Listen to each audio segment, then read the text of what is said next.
book, which for many is better known as the HLC edition. The chapter is called The Journey Back.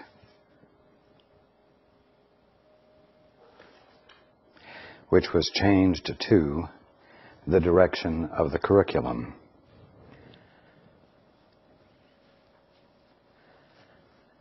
The Direction of the Curriculum.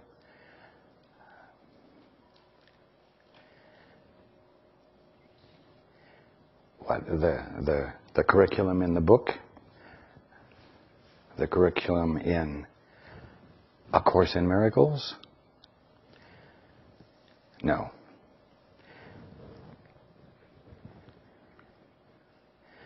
The curriculum is the retracing of the steps you took away from the willingness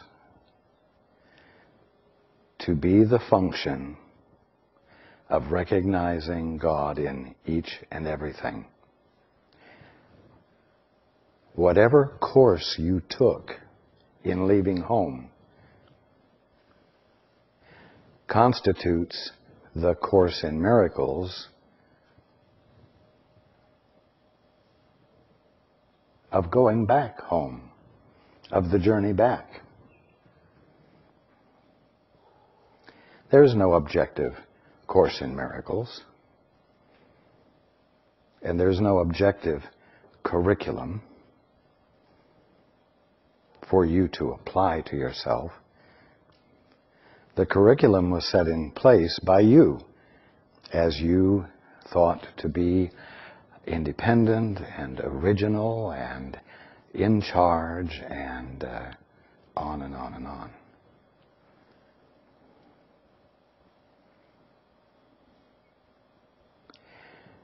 The retracing of the course you took away from home should be a joyous thing, because it's you coming back into your right mind, you coming back into your sanity. So the direction of the curriculum is toward home, and it's an interior journey. Each of you will experience this course in unique ways. But there's one fundamental thing that all of you will participate in, and that is the relinquishment of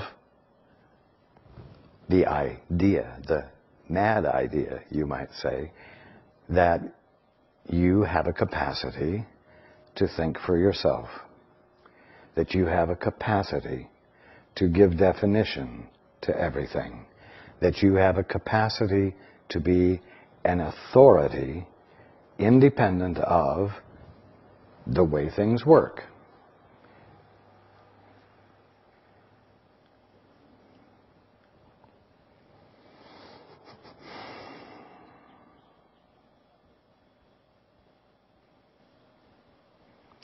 And you might say that the undermining of the course away from home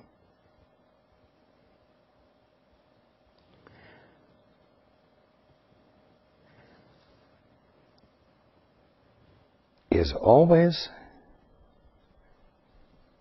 brought into focus by the challenge you bring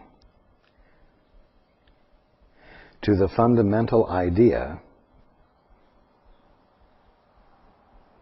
that you have a capacity to think apart from God, to see apart from God, to experience apart from God.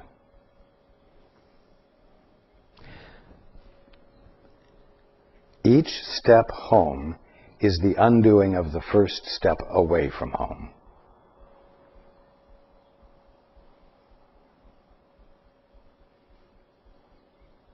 The undoing of the bill of divorcement. If you don't get this point, that returning home is an undoing of the bill of divorcement, you can become preoccupied with a lifetime's long process of involvement with the undoing of each step that you took away from home.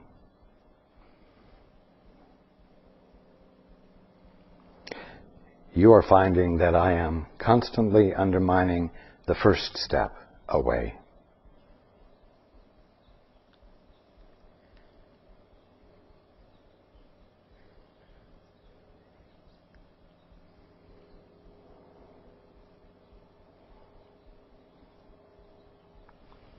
Now, in the book, those whom you perceive as opponents are part of your peace, which you are giving up by attacking them. This is one of those things you need to be very clear about because it's so easy to misunderstand.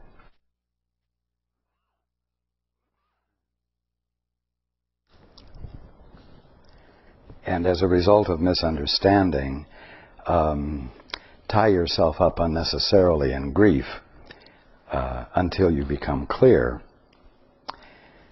Those whom you perceive as opponents are part of your peace.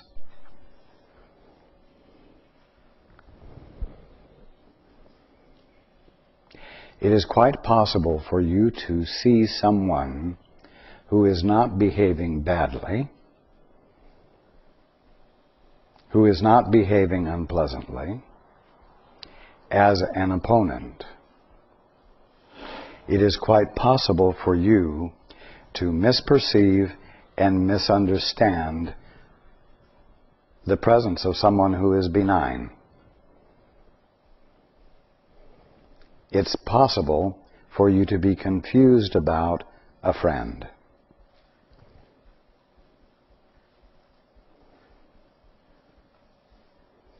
And see an opponent where there is none.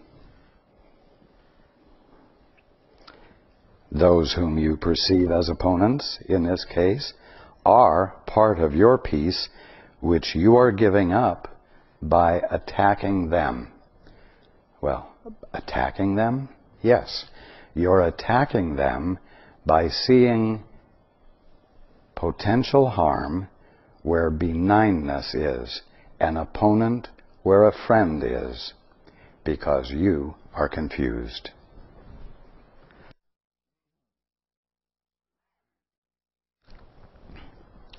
Now, on the other hand, there are those who are themselves confused,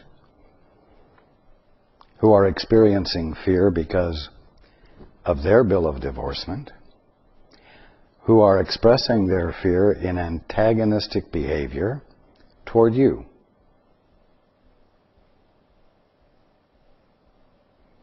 You are not responsible for their behavior. Their own beliefs are responsible for their behavior. They are behaving in a way that causes you, out of habit, to respond with defense, because their behavior is an expression of attack. These, you could say, are opponents in that they are trying to upset you. Whereas in the first case, it was a friend who was not behaving in an obtuse way, and in whom there was no call for defense from you.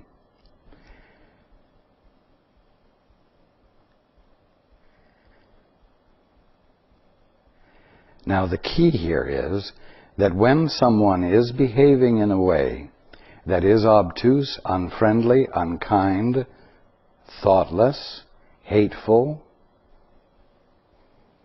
when they are acting out their own great fear, you have a choice to either see them as an opponent or to see their behavior as a call for love from a Christ who has forgotten who he or she is.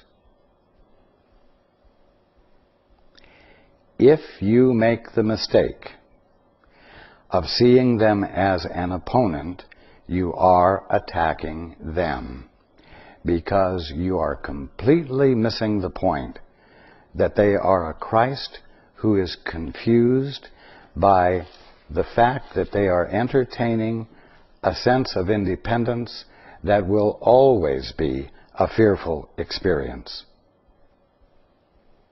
and will cause them to behave toward their world as though it is hostile and something which they must protect themselves against.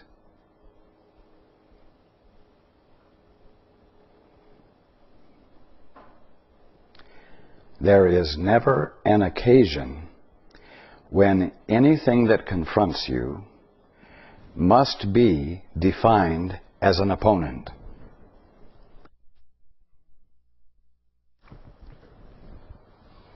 Again, there is never a situation in which anything in your world must be defined as an opponent.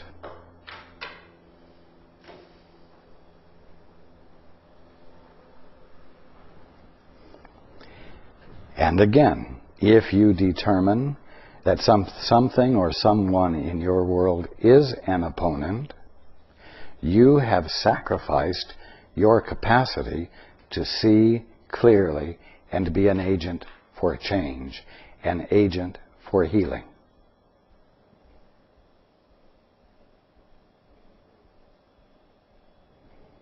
Now the big question is, why under any circumstance would you determine that someone or something in your world was an opponent? Well, only when you yourself are seeing yourself as an independent agent.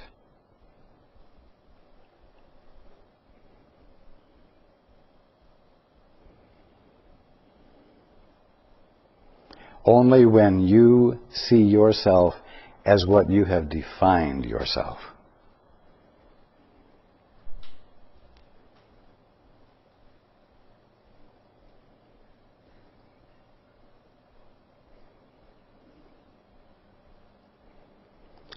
You see them as an opponent because they are challenging something in you that you have made up about yourself that is pure bullshit,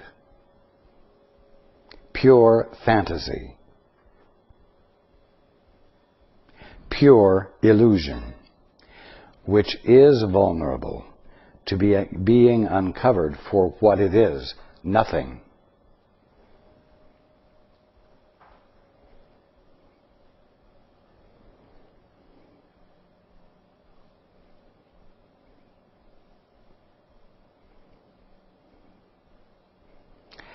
The fact that you see them as an opponent and decide to defend yourself against them, which constitutes attack, the fact that you do this means that before any resolution can occur, you must get your own mind straight.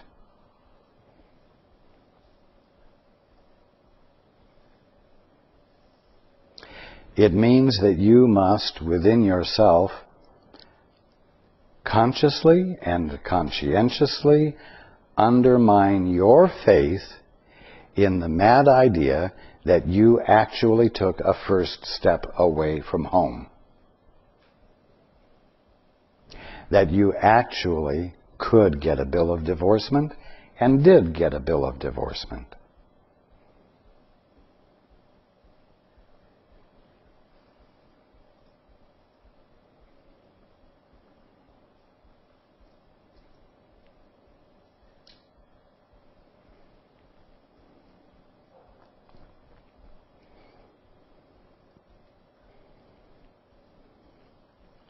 You're seeing another as a threat to you, an opponent, means that you are securely seated in a very definite belief about yourself and a very definite sense of what you are that has nothing to do with the truth. You are responsible for correcting that. And until you correct that, you will not be able to engage the true idea that this one behaving in an objectionable way is really the Christ suffering from a belief that he or she is independent and vulnerable.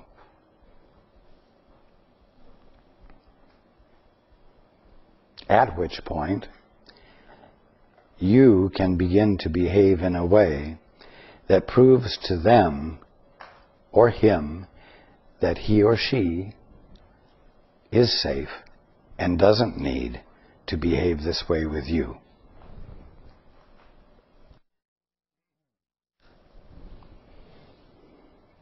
Until you do this, you're not in a position to state the truth that uncovers what needs to change in their mind so that they are free to behave in a new way.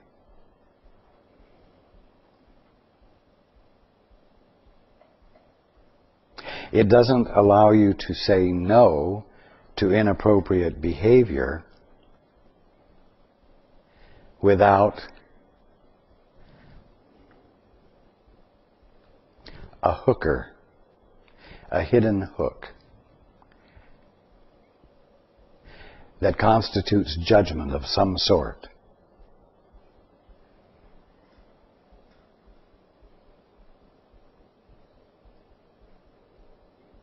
Which will absolutely block the miracle,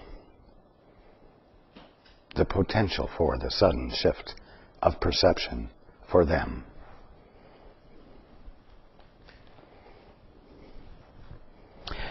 It doesn't allow you to recognize that they are not opponents and that they are part of your peace.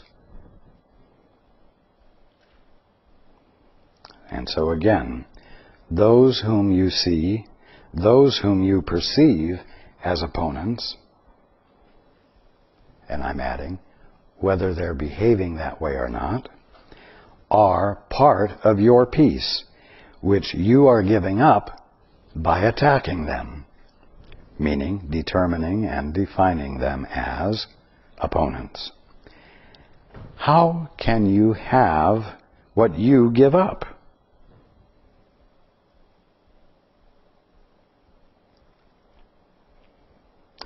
If you give up your capacity to recognize the Christ in your brother, you can't have the experience of the Christ in your brother.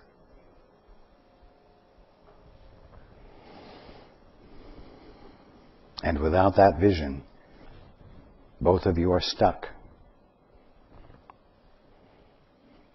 Continuing, you share to have, but you do not give it up yourself. When you give up peace, you are excluding yourself from it. When you give up peace, you are excluding yourself from it. In exactly the same way that when you said you wanted a bill of divorcement, you said it from the place of your inseparability from God, the place of your strength, the place of your invulnerability. And you had no idea that when you actually confirmed to yourself, as insane as it is, that you got the divorce, that you gave up the conscious experience of your identity. you didn't know that you would be excluding yourself from that which gave you identity. When you give up peace, you are excluding yourself from it. This is a condition, the absence of peace. This is a condition which is so alien to the kingdom that you cannot understand the state which prevails within it.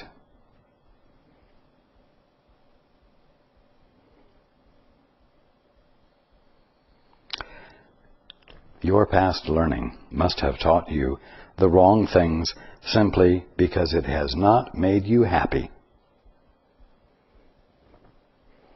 On this basis alone, its value should be questioned. In other words, the curriculum that you have been engaged in, which has been one of taking a course away from home, must have taught you the wrong things, simply because it has not made you happy. If you are not happy, you need to be asking yourself why.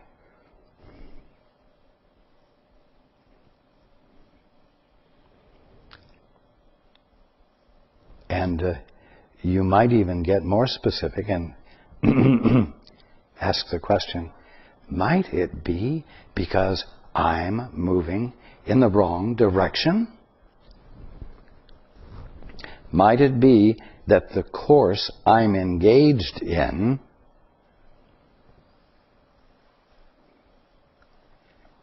isn't as valuable and wonderful as I thought it might be?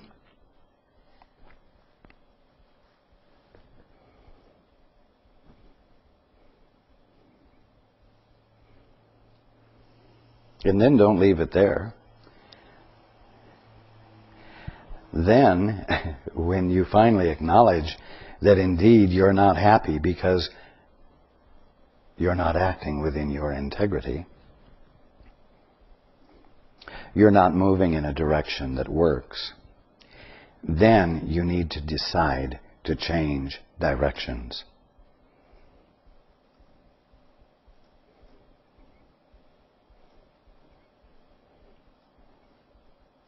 And there really is only one change of course to take, and that is the reverse of the one you've been on. It isn't just 3 degrees to the right or 20 degrees to the left of the direction you were moving in. It's 180 degrees reverse.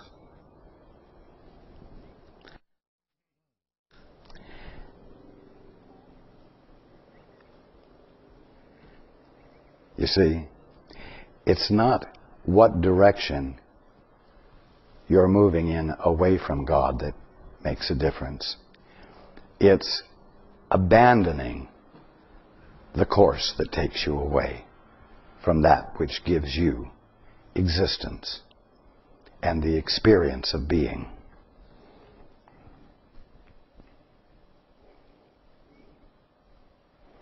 Continuing. If learning aims at change, and that is always its purpose, are you satisfied with the changes your learning has brought you? Dissatisfaction with learning outcomes must be a sign of learning failure, since it means that you did not get what you want.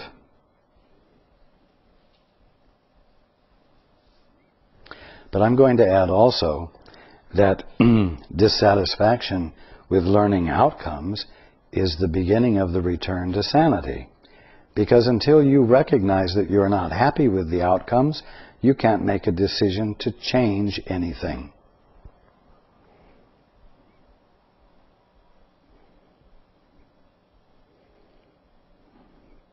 If you did not get what you want, then you were engaged in learning failure.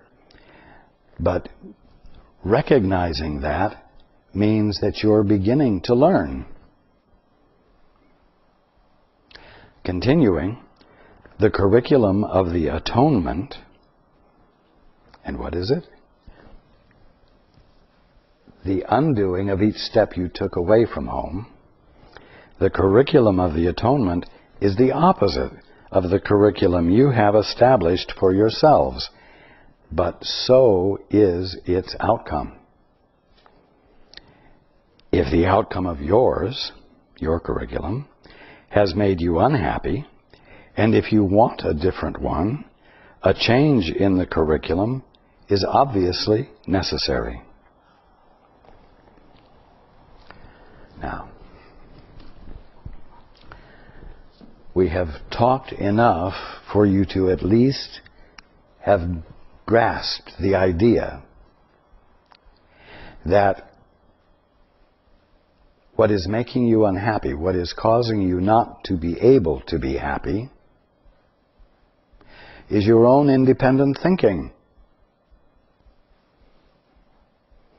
And the so-called pleasure or hit you get from pretending that you have some authority.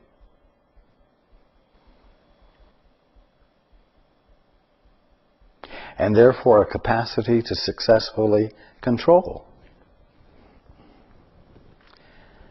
Well, in the process of utilizing this so-called capacity, you've given yourself definitions. Definitions that aren't the truth about you, but definitions that are satisfying to any attempt to be an independent authorizer.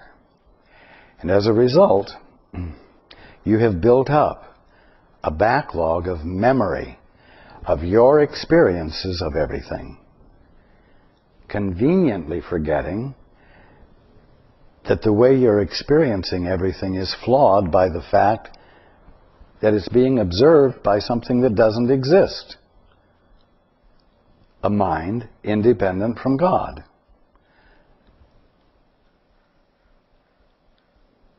You now live your life based upon those memories and the definitions you have applied to them. You see, first of all, you applied definitions to the experience of everything. That gave you a memory of things that allowed you to be able to come to conclusions. And thus you began to have definitions of definitions. Well, I have experienced the fact that the people of a certain race have consistently expressed these vices or these virtues. Therefore, on top of my seeing them as different from me, I can see that they are different from the race I'm a part of. So now we have a definition of a definition.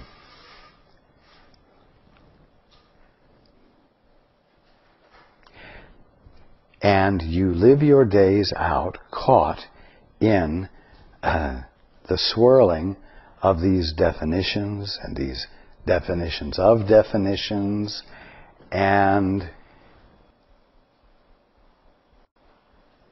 you never touch the edge of what's really going on. You've lost the capacity by virtue of the definitions you've given everything to recognize God in any of it, or to recognize the Christ in your brother. So what does this mean? It means that the change in curriculum is the abandoning of the utilization of memory, of everything that you've been taught, of everything that you've taught yourself, because you weren't awake when you were applying the definitions to everything. And therefore, your perception of it all is flawed. And yet, you rely upon this every day and use it as the means of governing yourself and everyone else you can.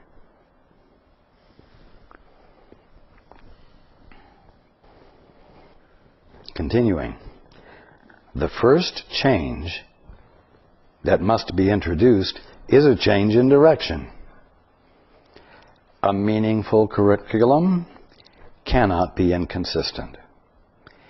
If it is planned by two teachers, each believing in diametrically opposed ideas, it cannot be integrated. Is that clear? It cannot be integrated. If it means it can't be integrated, it means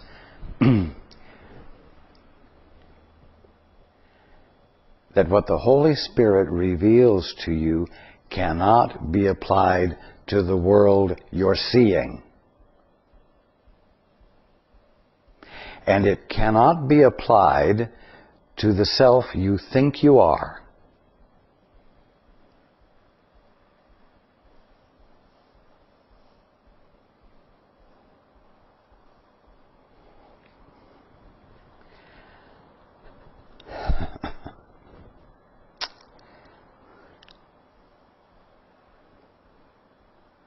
Therefore, it isn't going to help the self you think you are improve and have better control or better anything.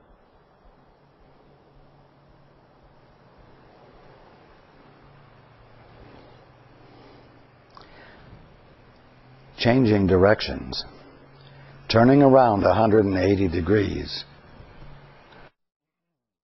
means not relying upon yourself at all.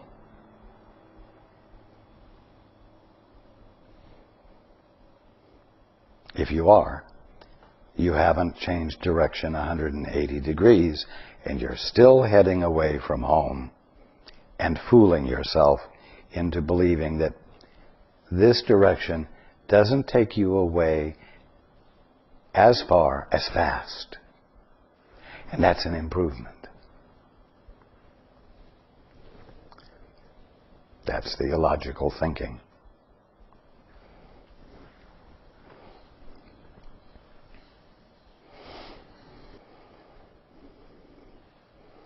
Again, if the curriculum is planned by two teachers, in other words, who you think you are, and God, or the Holy Spirit, each believing in diametrically opposed ideas, it cannot be integrated. If it is carried out by these two teachers simultaneously, each one merely interferes with the other. This leads to fluctuation. You might say unevenness, but not to change. The volatile have no direction. They cannot choose one because they cannot relinquish the other, even if the other does not exist. Their conflicted curriculum teaches them all directions exist and gives them no rationale for choice. Haven't you heard it? Everyone has their own reality. All directions exist. And when you say that, it gives you no rationale for choice. And that's where the insanity lies, in the New Age thinking that everyone creates their own reality. That's the way it works. That's the truth. That is the key to your freedom. No. It's the key to the loss of your freedom because it gives you no rationale for choice. Continuing, the total senselessness of such a curriculum must be fully recognized before a real change in direction becomes possible.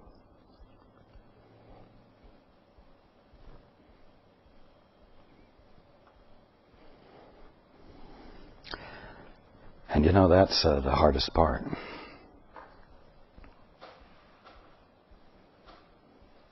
arriving at a point where you're clear enough to say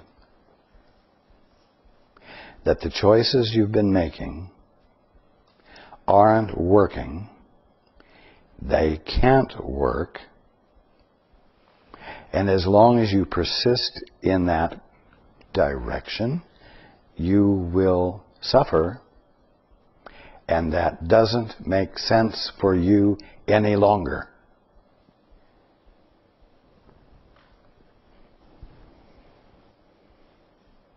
Until that which you have cherished becomes recognizably unwanted, you will not change direction.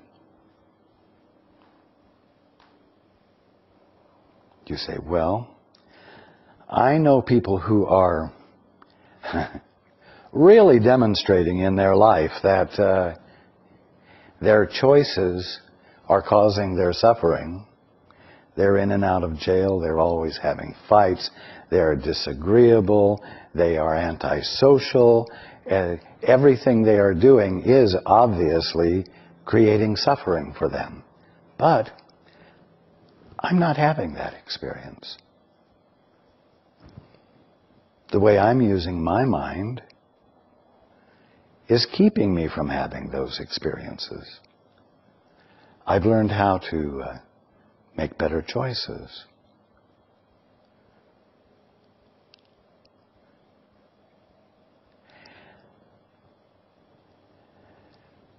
Well, not being as miserable as someone else doesn't truly mean that you're not experiencing misery.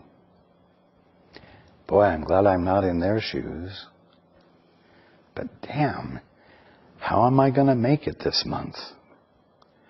Things are really tight and I'm very uneasy about it. You see, you're not experiencing joy.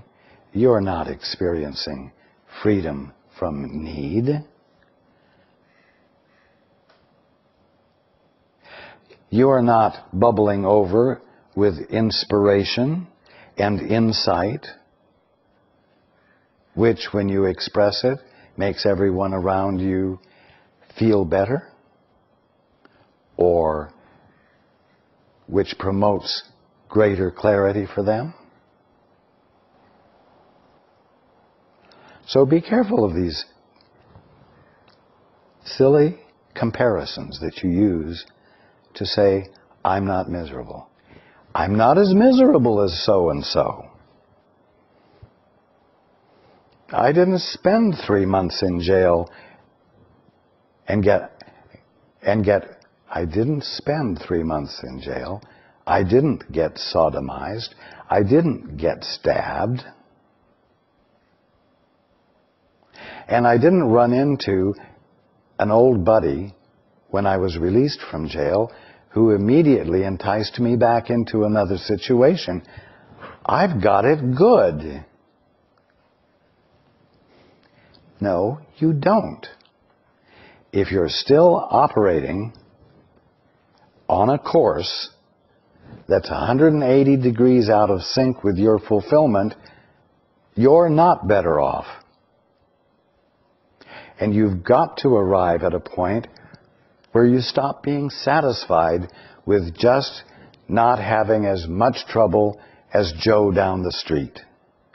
You've got to arrive at a point where you say, although I'm not as miserable as Joe down the street, I am not consistently happy.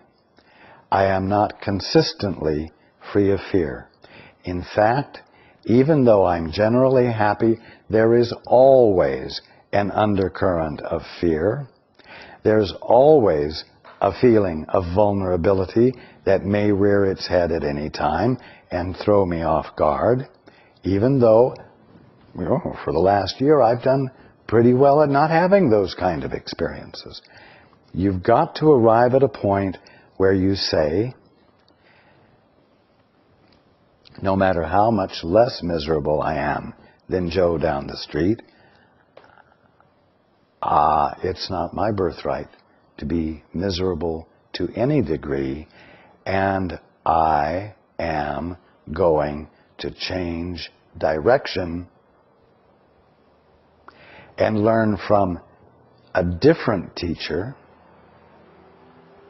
that brings me back into the fullness of what I am, and an untarnished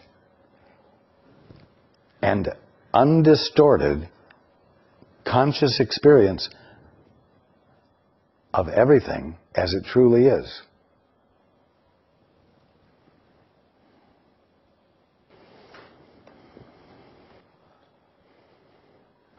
Again, and mind you that this is speaking of your relatively good experiences of life that for most of your life have been better than Joe down the street.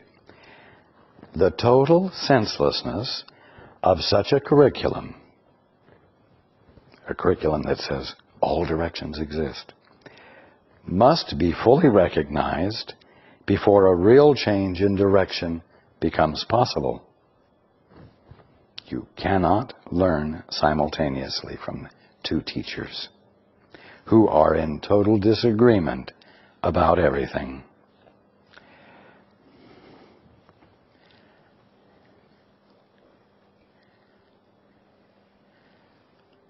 What you call your ego is in total disagreement with God. You didn't get half a divorce from God. You got a whole divorce. You said, I want to see things my way. You got a total divorce from God, and therefore the way you're being is in total disagreement with God. Well, what's another way of saying that? It means you're in total disagreement or misalignment with the way things work.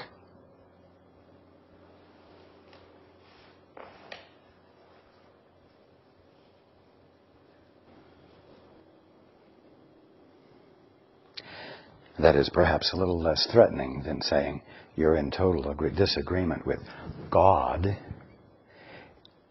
If you are choosing to be at odds with the way things work, you are in total disagreement with the way things work. But at least in your mind, you're able to conceive of the fact that the words, the way things work,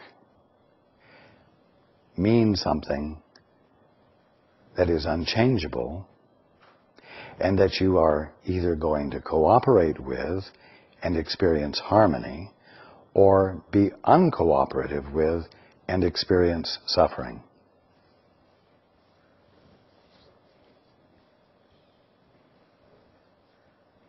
You see, your ego might want to say, but I'm not in total disagreement with God,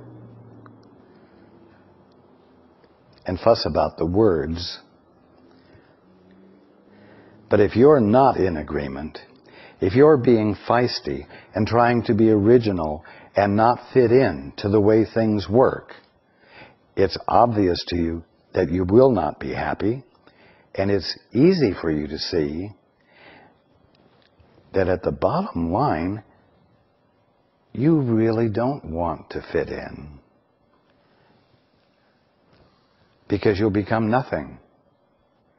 You'll just be a cog or a wheel in the machine.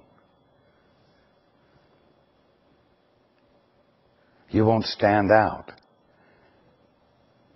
And you don't want that. Well, if you want to change directions, you've got to start wanting that.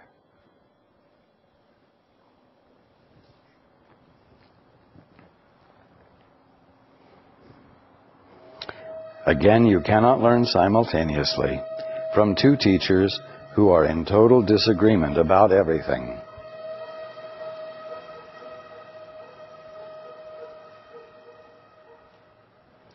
Their joint curriculum presents an impossible learning task. They are teaching you entirely different things in entirely different ways, which might be possible except for the crucial fact that both are teaching you about yourself.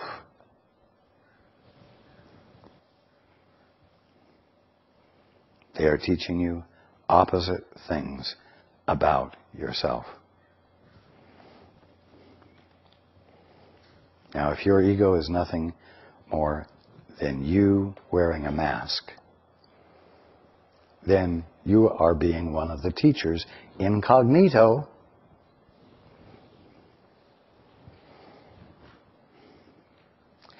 And the only thing you can teach is what's stored in your memory. And what's stored in your memory is distorted because it was being viewed by a self that doesn't really exist. And even in its supposititious existence,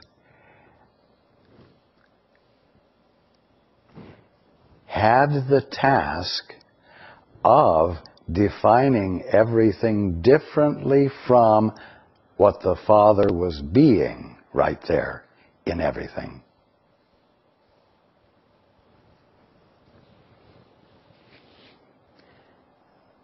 Therefore, everything that you behind the mask are teaching is false. It's not the end of the world to realize that. It's essential. Because until you realize that in the tips of your toes, you will not, from the tips of your toes, engage in reversing your direction and coming swiftly back into your right mind.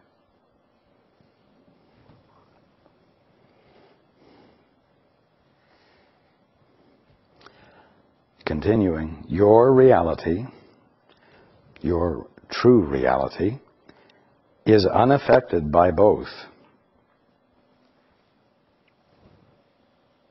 It's unaffected by what you divinely are, is unaffected by the voice for truth or the voice for fear.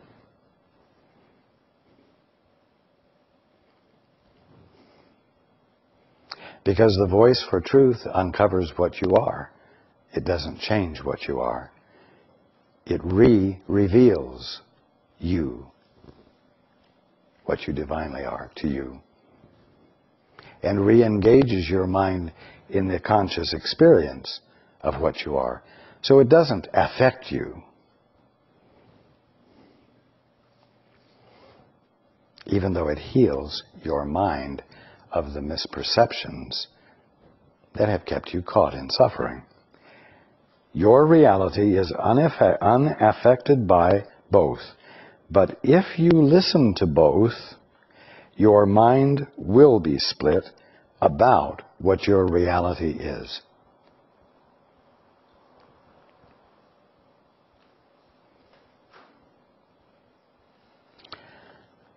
I'll tell you something. The truth is self-confirming.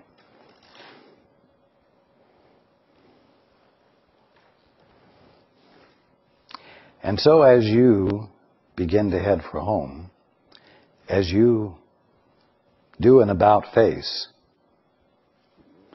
and move in the direction of the only curriculum there is, which is the undoing of your steps away from home, and truth dawns in your minds more and more clearly,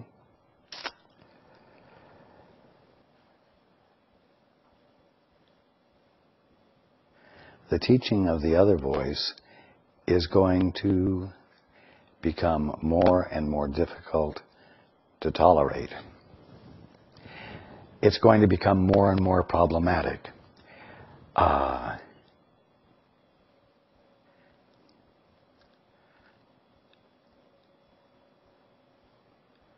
It's going to become more and more intolerable to you. It's going to be clearer to you that it doesn't work and that it can't work, even though you slip from time to time and try to employ it. and what had been familiar to you and a comfort to you will now be more and more distressing.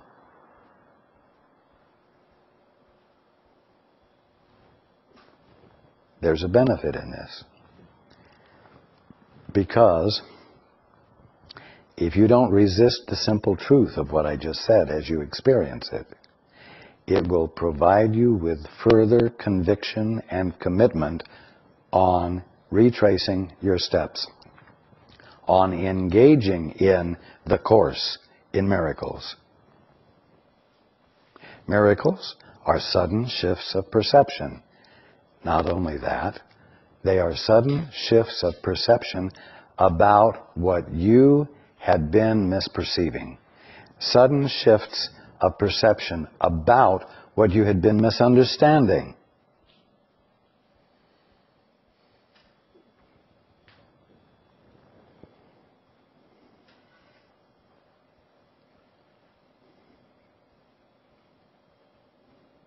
So that you are no longer suffering about this particular misunderstanding or that one. And you're not having the experience of misperception regarding this or that.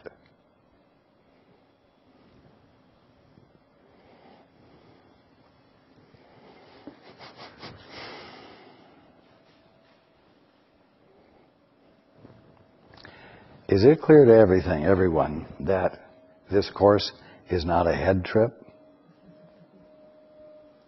It's not some intellectual process.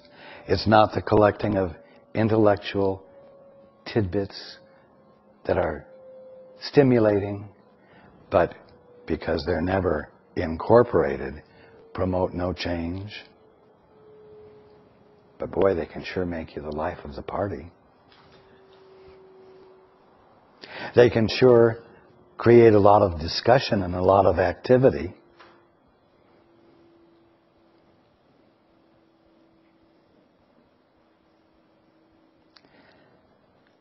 A Course in Miracles is not an intellectual process. It's about changing your mind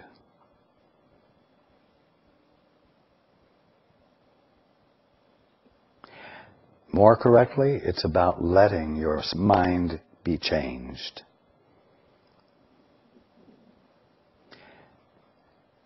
Because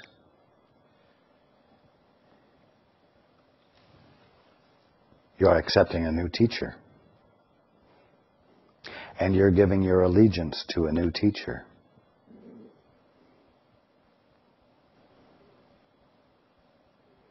And you are undoing the steps you took away from your sanity, from your wholeness, and from the joy of being.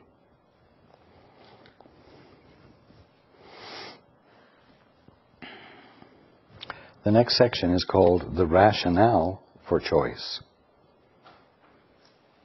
You see, it's absolutely essential to make a choice. You can't just say, well, God is love, and God will take care of everything, and I will just flow. I'll just get in the flow, and I will be in my peace no matter what happens. I will be in my peace no matter how I misperceive things.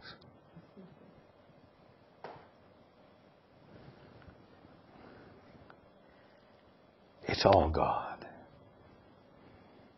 It's all God. No, it's not. Your misperceptions are not all God. And your misperceptions are blinding you to what is all God. And your misperceptions about who and what you are blinding you to the sane, integrated, singular experience of what you are.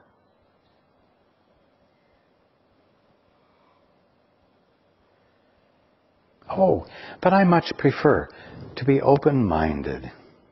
I much prefer to have a much broader perspective in which everything is okay, in which I'm not called upon to make judgment about anything, because, of course, judgment is bad. Well, excuse me. How can you make a choice without judgment?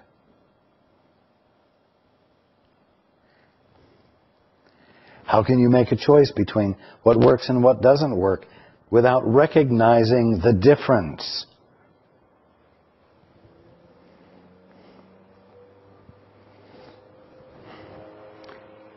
Back to the book. There is a rationale for choice.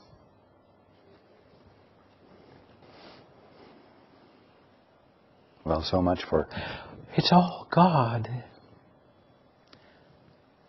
So much for, everyone makes up their own reality.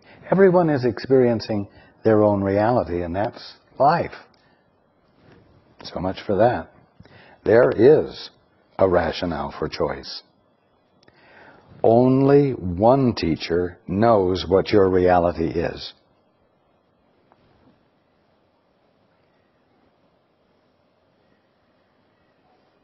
If learning that is the purpose of the curriculum, you must learn it of Him, that teacher.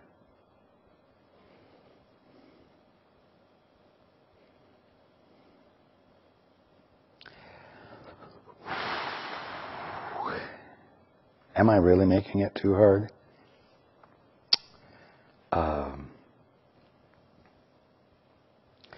Am I really encouraging you to want things to be too perfect? I mean, none of you in this room are suffering that much. You're not that miserable. And yet I'm asking you not to be satisfied in your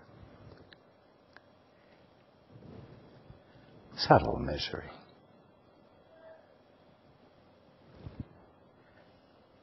I'm asking you to be as intolerant of it as you would be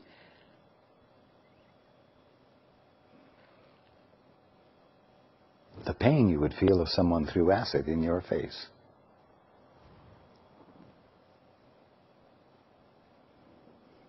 Oh, but it's not called for.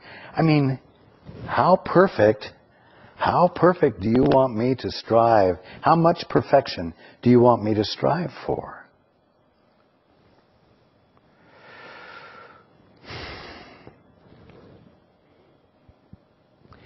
I want you not to strive for perfection, but I want you to be completely willing to allow it, which is already the truth about you, to register with you consciously. It doesn't take struggle or strife, but it takes, for lack of better words, committed willingness. A willingness without reservation. That's a little bit easier to hear. Willingness without reservation. That you can grasp.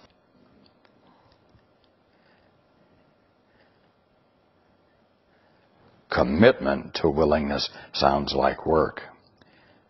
But willingness without reservation expresses exactly the correct meaning of those words. Willingness without reservation means you paying attention with innocent eyes, with innocent mind, not introducing anything from your memory into the conscious experience of the moment you're in.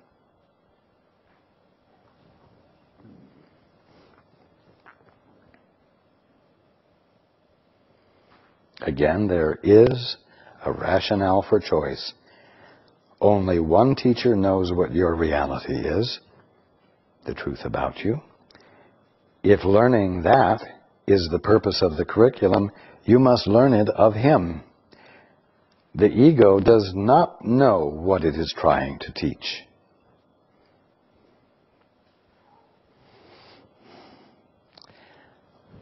The only thing it teaches is what it supposes is true.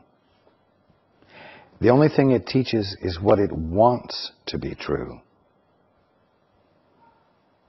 It is not able to teach what is true because it's a state of mind, you might say,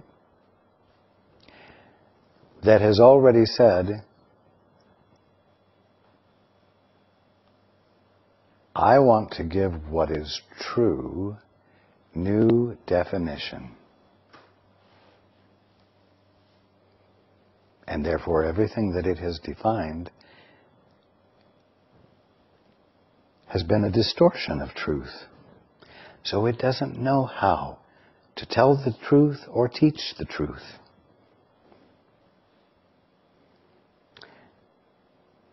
Again, the ego does not know what it is trying to teach.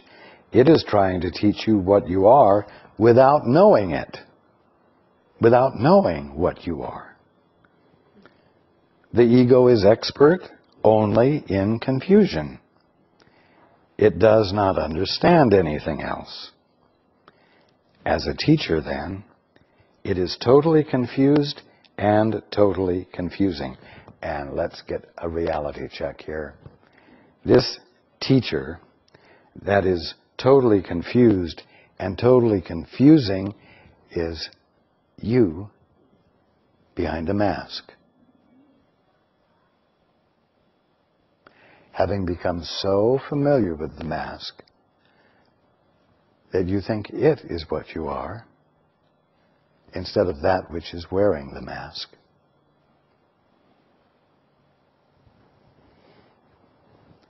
And it's in the having forgotten what you are that everything that follows is and can only be the teaching of confusion.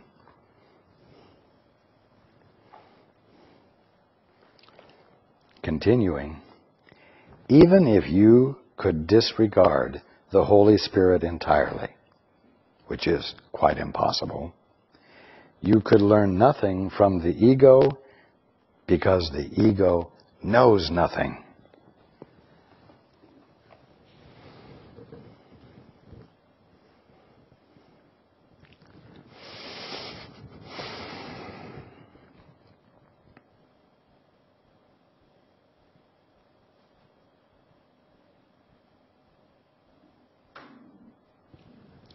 Why doesn't the ego know anything?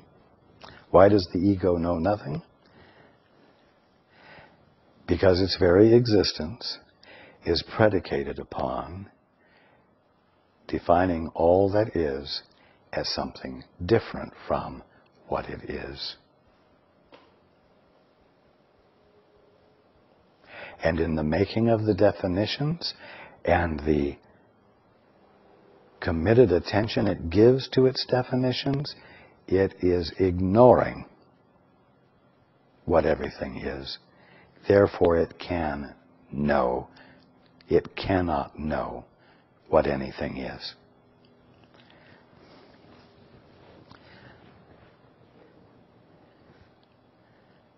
When you are committed to your memory and you operate only from within the confines of your memory,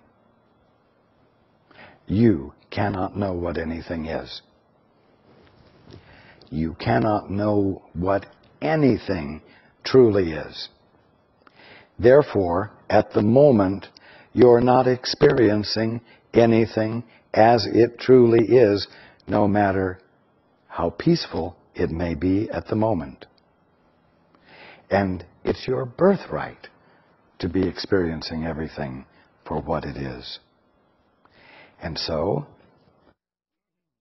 it becomes my task, and it becomes the Holy Spirit's task to get you to pay attention to the apparently irrational idea that everything you know is wrong. is not valid, and therefore is not truly valuable to you, and that it is the reason you're not happy. And it is the reason that you are never free from fear, anxiety, or the feeling of vulnerability in one way or another.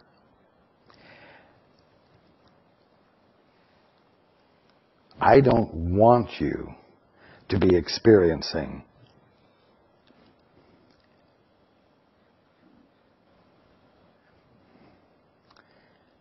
pure misery in order for you to be willing to change directions.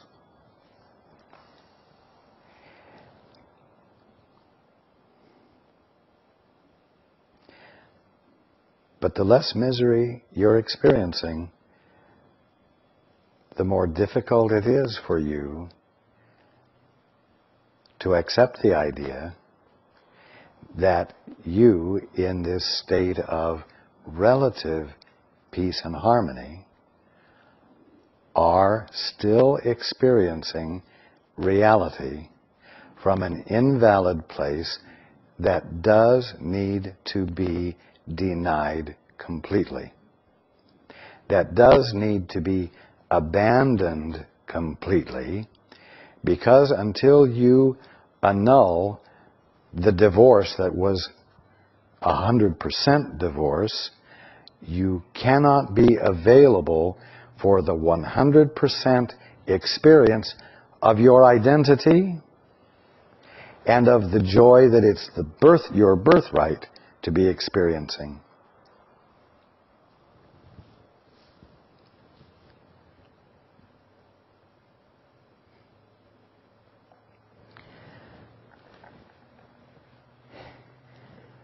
You might say that I'm saying, no matter how happy you are right now, you can't dare to be happy because your happiness isn't real. You could interpret that to mean, wow, I should be upset.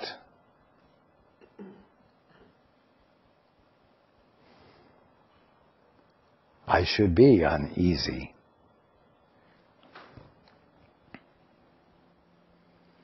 I'm so far off the track that I must be crazy, and that is alarming. No, what I'm saying is, whatever level of joy and harmony you're experiencing is not valid. It's only peace and harmony relative to someone else's chaos and suffering. And I'm saying peace and harmony that is real is your birthright and is available to you. But you won't experience it until you go to a different source than your memory.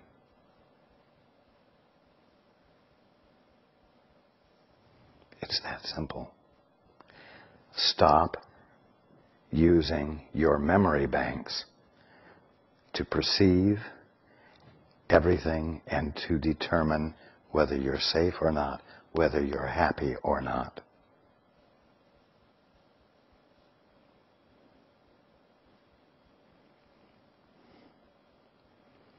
Your memory is a closed system. Your being is infinite.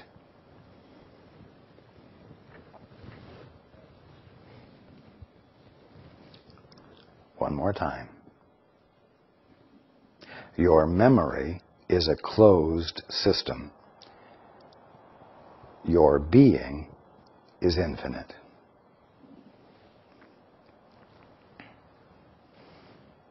Those are the only two teachers you have available to you. Simple.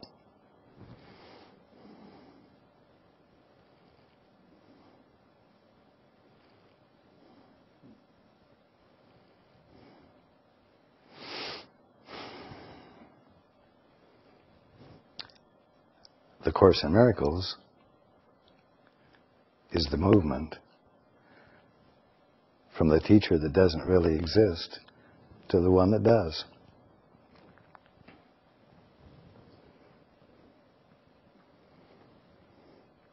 And it occurs by withdrawing your investment of faith in your memory banks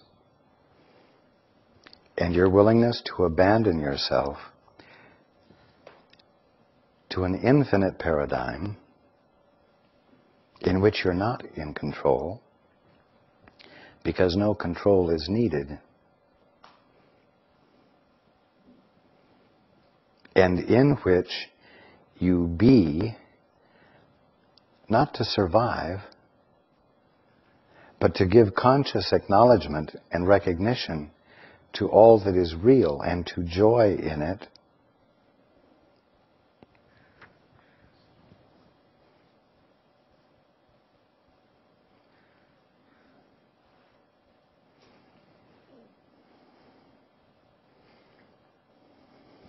But you know what? Returning home, the journey back, will not occur if you don't know that there's a choice. And it won't occur unless you make the choice.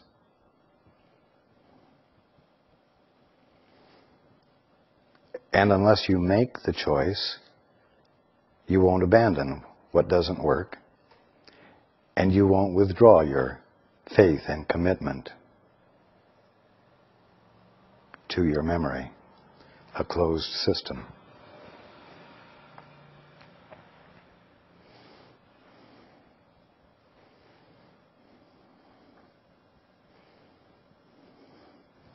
So, with that we will end for the day. We'll continue reading from the Course, but let it be understood that the Course is this inner journey of undoing. And really beginning to be in a different way from a different place in you. In other words, instead of being out from the mask and the costume, you will start being from the standpoint and vantage point of that which is divinely real underneath the mask and the costume.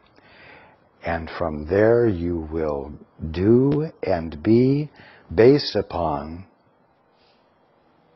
the way things work, based upon what is true, because you will know the truth, instead of acting on the basis of the mask and the costume and all of the definitions that you have created about it and about how this presence behaves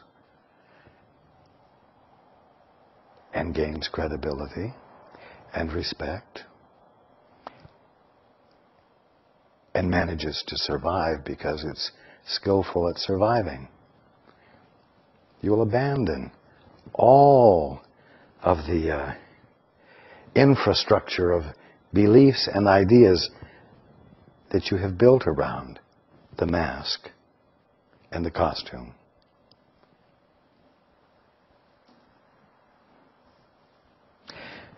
And I'm going to say that you will be from not a structure of ideas or thoughts, but from a movement of love, because that is what's underneath the mask and the costume.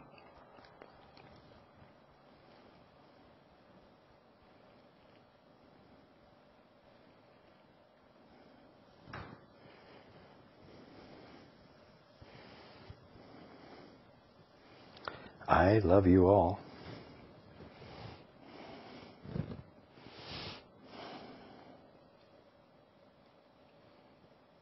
And I just encourage you to not make this Course in Miracles, this journey back, strenuous.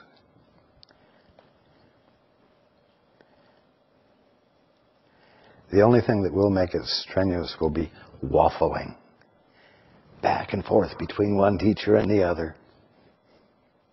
That will make it strenuous. And it's not necessary. I will stop for today. But I will never